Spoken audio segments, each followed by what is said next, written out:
নবীর জুতার পরশে আল্লাহর আরো ধন্য হয়েছে, একজন নবীর জুতার পরশে। আয়েশা বলে, হুজুর আপনি তো সেই নবী। রাসূল বলে, যতক্ষণ দরজা খোলা ছিল ততক্ষণ আমি নবী ছিলাম, কিন্তু যেই দরজা বন্ধ হয়েছে আমি আর নবী নয়, আমি হলাম স্বামী আর তুমি আমার বিবি।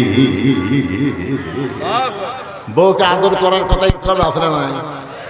নবী বলতেছেন একজন নবীর জুতার পরশে আল্লাহর আরো ধন্য হয়েছে। আয়েশা বলে, আপনি তো সেই নবী। রাসূল বলে, আমি নবী ছিলাম রে যতক্ষণ দরজা খোলা ছিল, এখন দরজা বন্ধ, কিসের নবী রে? আমি হলাম স্বামী, তুমি আমার বিবি। আসো আসো।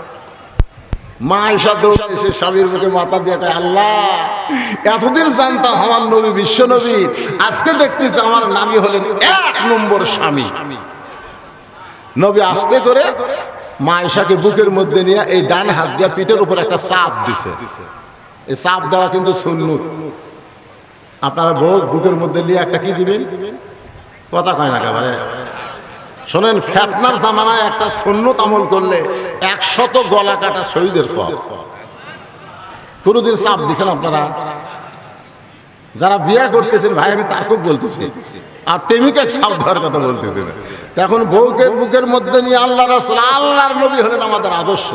নবী যখন ডান হাতে চাপ দিয়েছে, সঙ্গে সঙ্গে আল্লাহ বলে, জিবরাইল যা যা নবীর কাছে কোরআন শরীফ নিয়ে যা। ফেরেশতা জিবরাইল বলে, আল্লাহ বহুবার নবীর কাছে কোরআন নিয়ে গেলাম, এইভাবে তো কোনোদিন বলেন নাই। আল্লাহ বলে, জিবরাইল নবী ঘরের মধ্যে যে আমল করতেছে, এই আমলে আমি আল্লাহর আরশ খুশি হয়ে গেছে। সুবহানাল্লাহ, জোরে কোয়া যায় না? আপনারা বলেন তো, নবী কি ঘরের মধ্যে নামাজ পড়তেছে, জিকির করতেছে, তাসবিহ তেলাওয়াত করতেছে, কি করতেছে? বুকের মধ্যে চাপা ধরায় আল্লাহর কাছে সবচাইতে দামি আমল। জোরে কোন সুবহানাল্লাহ। যার জিবরাইল যা, কোরআনের আয়াত নিয়ে নবীর কাছে যা। ফেরেশতা জিবরাইল কোরআনের আয়াত নিয়ে নবীর বাড়ির পাশে দাঁড়িয়ে বলতেছে, আসসালামু আলাইকা ইয়া রাসূলুল্লাহ। নবী আয়েশাকে বুকের মধ্যে নিয়ে চমকে উঠলেন। আয়েশা বলে, হুজুর আপনি চমকালেন কেন? বলে, ফেরেশতা জিবরাইল আমাকে সালাম দিল। আয়েশা বলতেছে, এই সময় ফেরেশতা আসার টাইম হলো। কারণ বউ যখন স্বামীর বুকের মধ্যে থাকে, মনে হয় বউটা জান্নাতের মধ্যে আছে। জোরে কোন কথা ঠিক না? আল্লাহ রাসূল বলে, আয়েশা জিবরাইল নিজের ইচ্ছায় কোনোদিন আসে না, জিবরাইল আল্লাহর হুকুমে আসে। দেখি জিবরাইল কি জন্য আইছে।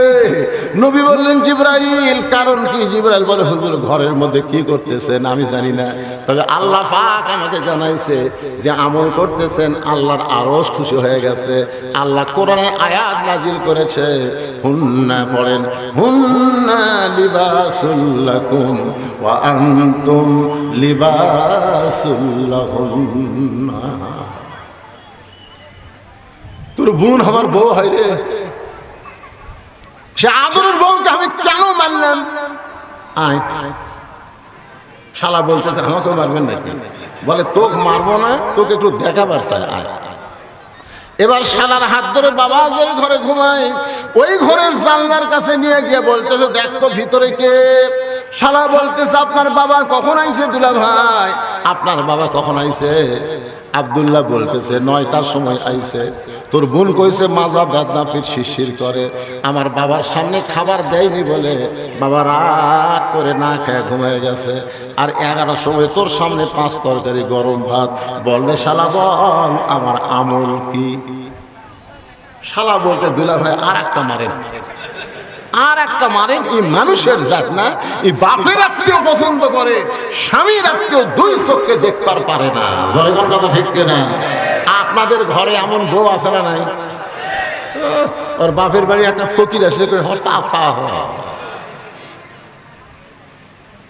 আমার মায়েরা যারা পর্দার অন্তর আছেন, মা মনে কষ্ট নিয়েন না।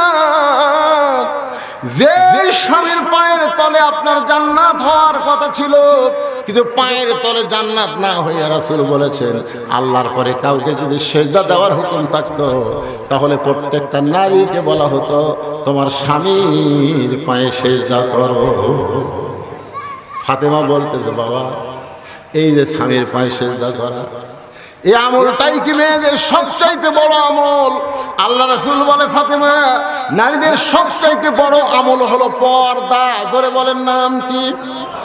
তুমি মনে করো না তোমার বাবা বিশ্ব নবী বলে আল্লাহ তোমাকে জান্নাত দিবে, এইটা কখনোই তুমি মনে করো না। ফাতেমা বলে, বাবা, আমি মাঝে মধ্যে মনে করি আমার বাবা বিশ্ব নবী বলে আল্লাহ সেই খাতিরে হয়তো আমাকে জান্নাত দিবে। রাসূল বলে, ফাতেমা রে, জান্নাতে যদি যাবার চাও তাহলে জান্নাতের আমল করে তোমাকে জান্নাতে যেতে হবে। ফাতেমা বলে, বাবা, জান্নাতের আমল কি? রাসূল বললেন, মেয়েদের সব আমলের মধ্যে 1 নম্বর আমল হলো পর্দা। ধরে কর, 1 নম্বর আমল কি? আমার মায়েরা যারা পর্দার অন্তরালে একটু মনোযোগ দিয়ে শোনেন। গভীর রাত্রে হযরত আলীকে বুকের মধ্যে নিয়ে ফাতেমা ছোট বাচ্চার মতন কাঁদতেছে। আলী বলে, ফাতেমা, কান্দার কারণ? বলে, ওগো স্বামী, আল্লাহ পাক আমার দোয়া কবুল করেছে, আজকে রাতের বেলায় আমার মৃত্যু হবে। যেই বলেছে রাতের বেলা মৃত্যু হবে, গাছের গোড়া কাটলে গাছটা যেমন পড়ে যায়, হযরত আলী তেমনি পড়ে গেলেন ঘরের মাজায়। মা ফাতেমা মুচকি মুচকি হেসে স্বামীর কপালে একটা চুমা দিয়ে বলে, স্বামী গো, আমি এতদিন ধরে জানতাম আপনি হলেন পৃথিবীর সবচাইতে বড় আলেম। আমি এতদিন ধরে জানতাম আপনি পৃথিবীর সবচাইতে বড় বীর। মরার খবর শুনে আপনি কেন কাঁদতেছেন? কারণ দুনিয়াতে মানুষ এসেছে থাকার জন্য না, মানুষ এসেছে যাওয়ার জন্য। আপনারা বলেন তো, 2 জন চাষ করলে গল্প করতেছে, অমুকের ফাঁসি হলো রে, অমুকের ফাঁসি হবি। আমি দৌড়ে গিয়ে বললাম, কে ভাই, তোমরা যে গল্প করতেছো অমুকের ফাঁসি হলো, অমুকের ফাঁসি হবি, তোমার যে মৃত্যু হবি, যেই কথা তোমার মৃত্যু হবে, চমকে উঠলে কেন? কারণ ফাঁসির তারিখ আছে, মরার কোনো তারিখ। আপনারা বলেন তো, আমাদের কোনো তারিখ আছে? কে কবে মরবেন এইটাকে আপনারা জানেন? তাহলে যে যুবকেরা মিলে আজকে মাহফিল করতেছে, যুবকেরা কোথায়? একজন? কয়জন যুবক? তোমরা কয়জন যুবক রে?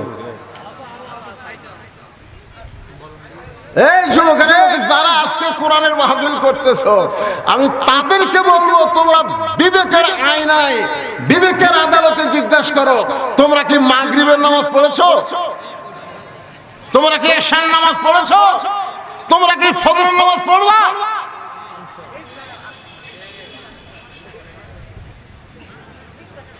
না, ঠিক জায়গা থাকা।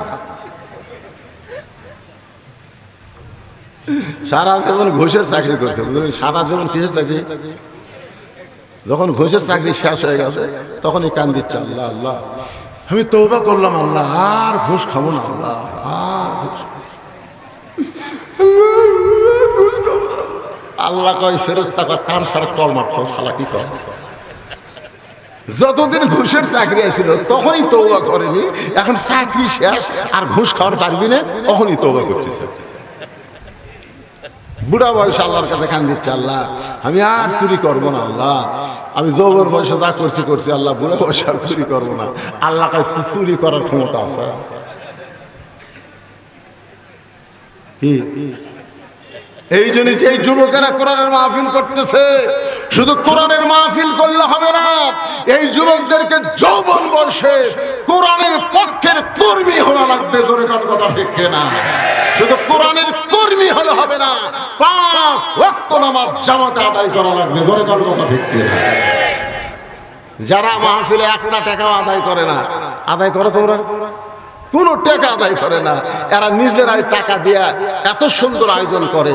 আর সেই যুবকদের জন্য আমাদের প্রাণ খুলে দোয়া করার দরকার আছে না নাই? জোরে কোন আছে না নাই? গান বাজনা হচ্ছে না, কনসার্ট হচ্ছে না, কোরআনের মাহফিল হচ্ছে। এই মাহফিলকে আল্লাহ যেন কবুল করে। আমি সব সাইটে ওয়াজ করেছি, সব সাইটে, কিন্তু ভাইজান আমার ঘড়ি আমাকে বারবার বলে দিচ্ছে কাজ কামের দিন। মানুষ সারাদিন কাজ কাম করছে। আল্লাহ রাসূল বলেছেন 2 ওয়াক্ত নামাজ কেন লম্বা করা হলো? শোনেন, 2 ওয়াক্ত নামাজ লম্বা করা কেন হলো? 3 ওয়াক্ত নামাজ হলো তাড়াতাড়ি, আসর মাগরিব এশা তাড়াতাড়ি না? এ কথা কোন তাড়াতাড়ি না? আসর পড়ার পরে কি, মাগরিব পড়ার পরে কি, এশা। দেখেন এই 3 ওয়াক্ত মিলে কয় ঘন্টা? কিন্তু এশা থেকে ফজর, ফজর থেকে জোহর, এই 2 ওয়াক্ত লম্বা কেন? উমর ফারুক বললেন, ইয়া রাসূলুল্লাহ 5 ওয়াক্ত নামাজের মধ্যে এই 2 ওয়াক্ত নামাজের সময় লম্বা কেন? আল্লাহ রাসূল বললেন, ফজর থেকে জোহর আল্লাহ লম্বা সময় দেওয়ার কারণ হলো এই লম্বা সময়ের মধ্যে মানুষ ব্যবসা বাণিজ্য করবে, খেতে খামারে কাজ কাম করবে, চাকরি বাকরি করবে। এগুলা করতে গিয়া তার দেহের যে ক্ষয় হবে, ক্ষতি হবে। এশা থেকে ফজর আল্লাহ লম্বা সময় দেওয়ার কারণ হলো ওই সময়ের মধ্যে ঘুম পাড়বে, ওই ঘুমে আল্লাহ সব ক্ষয় পুরা করে দিবে। এই জন্যে আপনারা নিয়ত করবেন যে দিনের বেলায় মাহফিল করা, জোহর থেকে আসর। আর এই রাতের বেলা মাহফিল করলে আল্লাহ না সাইদি হুজুরের মতন করা লাগবে 8টা থেকে 10টা পর্যন্ত। তোর কোন কথা ঠিক কিনা? আমি এখানে অনেক আগে আছি, এশার নামাজের অনেক আগে নিয়ত করছিলাম যে 9টার দিকে তেজত দিবে, আপনাকে সময় মতো মোনাজাত করে আপনার বাড়িতে ঘুমও পারবেন। পরের দিন আমার ধান কাটা শুরু হয়নি, ধান কাটা শুরু হয়নি। কঠিন কাজ, এই জন্যই তো মানুষজন খুব কম। অনেক লোক দেখতেছে সারা রাত আসনবার গেলে আমাদের কাজ কাম হবে না, মাঝে মাঝে ফাঁকে ফাঁকে 2-1 উঠে গেছে। তা আমাদের মন টার্গেট হলো এই ছেলেদের জন্য আমরা দোয়া করব প্রত্যেক বছর আল্লাহ যেন এমন করে একটা কোরআনের বাগান লাগাতে পারে। সকলে বলে আল্লাহুম্মা আমিন। সকলে ইস্তিগফার পড়েন, আস্তাগফিরুল্লাহ রব্বি মিন কুল্লি জামবি ওয়া তুবু ইলাইহি লা হাওলা ওয়ালা কুওয়াতা ইল্লা বিল্লাহিল আলিয়্যিল আযীম। আল্লাহুম্মা সাল্লি আলা সাইয়্যিদিনা শাফিনা নাবিয়িনা মাওলানা মুহাম্মদ ওয়া আলা আলিহি ওয়া সাহবিহি ওয়া বারাক ওয়া সাল্লিম। আল্লাহুম্মা আমিন। আল্লাহুম্মা আনতাস সালাম ওয়া মিনকাস সালাম তাবারাকতা ইয়া যাল জালালি ওয়াল ইকরাম।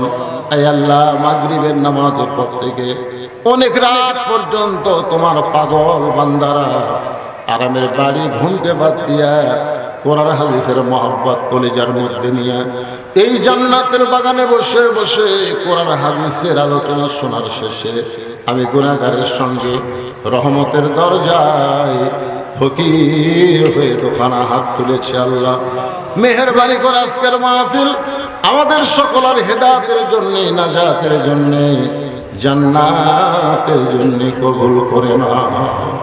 এই মাহফিলের শুরু থেকে শেষ পর্যন্ত যত আলোচনা হয়েছে এর মধ্যে যদি ত্রুটি হয়, ভুল হয়, মাফ করে দাও।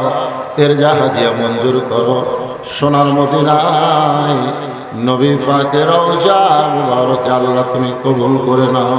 তামাম আম্বিয়ায়ে কেরাম, আসহাবে কেরাম, তাবিঈন কেরাম, তাবা তাবিঈন কেরাম, তামাম পৃথিবীর মাটির নিচে যত মুমিন মুমিনা আছে আল্লাহ সকলের আরওয়াফে হাদিয়া কবুল করো। আল্লাহ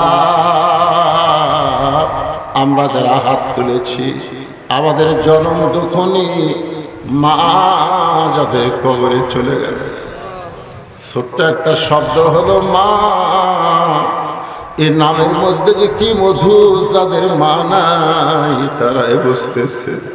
এই দরদের মা যাদের কবরে গেছে আল্লাহ মেহেরবানি করে মায়ের কবরকে জান্নাতের টুকরা বানায় দাও। আমাদের দাদা দাদি, নানা নানি, আত্মীয় স্বজন কবরে চলে গেছে, আমাদের দরদের বাপ যাদের কবরের ঘরে চলে গেছে আল্লাহ মেহেরবানি করে কবরকে জান্নাতের টুকরা বানিয়ে দাও। যে ময়দানে গান হচ্ছিল, কনসার্ট হচ্ছিল আল্লাহ সেইগুলো বাদ দিয়া তোমার যেই সোনার যুবকেরা আজকে জান্নাতের বাগান লাগাইছে আল্লাহ এই সকল যুবকদেরকে 5 ওয়াক্ত নামাজি কবুল করে জান্নাতি কবুল করে না। আল্লাহ এই যুবকদেরকে যারা সর্বাত্মক সহযোগিতা করেছে আল্লাহ তাদেরকে কবুল করো। প্রত্যেক বছর এমন করে একটা জান্নাতের বাগান যেন লাগাইতে পারে এমন ইমানি শক্তি যুবকদেরকে দান করে দাও। আল্লাহ হাটনগর মাহফিলকে কবুল করো। আজকের মাহফিলের সম্মানিত সভাপতিকে কবুল করো, সহসভাপতি, প্রধান অতিথি, বিশেষ অতিথির আল্লাহ তুমি কবুল করো। আলেম ওলামার কবুল করো, হাজী সাহেবদের কবুল করো, মুরব্বীদের কবুল করো, যুবকদের কবুল করো, কচি কাচাদের কবুল করো। পর্দার অন্তরালের মা বোনেরা আবিদা সালেহা পর্দানি কবুল করে মা ফাতেমার চরিত্র দান করে দাও। ফিলিস্তিনের মুসলমানকে আল্লাহ তুমি হেফাজত করো। তোমার ঘরের জন্য যারা জীবন দিছে শহীদের মর্যাদা দান করে দাও। আহত যারা অবস্থা আছে আল্লাহ সুস্থ করে দাও। আমার বাংলাদেশের প্রতি রহমত বরকতের বৃষ্টি বর্জন করে দাও, বর্ষণ করো আল্লাহ। আল্লাহ আসমানের বেলা আসমানে নাও, জমিনের বেলা জমিনে ডাবায় দাও।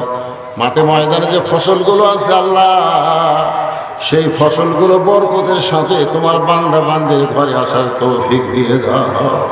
আল্লাহ অসুস্থ অনেকে দোয়া চেয়েছে, কে কোন নিয়তে হাত তুলে আমিন আমিন করতেছে আল্লাহ সকলের নেক নিয়ত কাছে কবুল করো। আল্লাহ যুব শক্তিকে কবুল করো। এই মাহফিল কমিটির সভাপতি, মাহফিল কমিটির সেক্রেটারি, কেশিয়ার, মাহফিল কমিটির সদস্য আল্লাহ সকলকেই তুমি জান্নাতি কবুল করে নাও। আল্লাহ কত মানুষের জানাজার নামাজ আমরা পড়েছি, এই দুই হাত দিয়ে কত কবরে আমরা মাটি দিয়েছি। একদিন আমরা সবাই মরে যাব। যেদিন আমাদের মৃত্যু হবে দিনটা যেন জুমার দিন হয়, মাসটা যেন রমজান মাস হয়। ইমানের সাথে ইজ্জতের সাথে এই দুনিয়া থেকে বিদায় নেওয়ার কালে